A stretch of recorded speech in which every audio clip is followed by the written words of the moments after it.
L'aviation russe a déjoué une nouvelle tentative ennemie de débarquer des troupes en Crimée.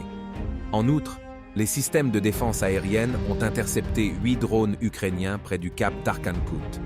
Les drones russes ont mené une série d'attaques contre des cibles militaires ennemies à Kiev. Des explosions se sont produites dans les districts de Sviatoshinsky, Shevchenko et Podolsky. Au moins une infrastructure a été endommagée. Au sud-ouest de Bakhmut, les troupes ukrainiennes mènent des opérations offensives actives près d'Andreevka. Les troupes russes ont été contraintes de se retirer vers des positions préparées à proximité de la voie ferrée.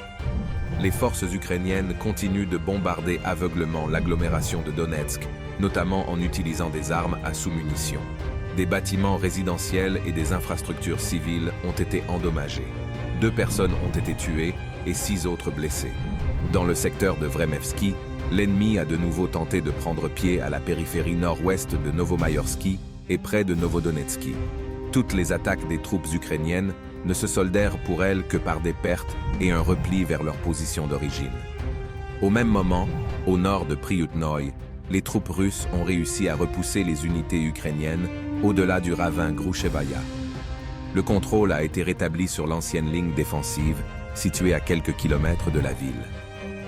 Dans le secteur d'Orekov, les forces ukrainiennes ont attaqué les positions russes à l'est de Rabotino. L'attaque ennemie a été repoussée et certains combattants ukrainiens ont refusé de se battre et ont fui leur position.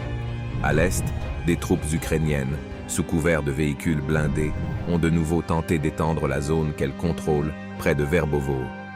Les unités ennemies ont été rapidement détectées et repoussées par de denses tirs d'artillerie. En région de Kherson, les forces ukrainiennes ont de nouveau tenté de transférer des renforts vers les îles du Liman du Dniepr. Sous un feu nourri, l'ennemi a partiellement réussi à débarquer des troupes à l'est de l'île Aleshkinsky et sur le pont ferroviaire.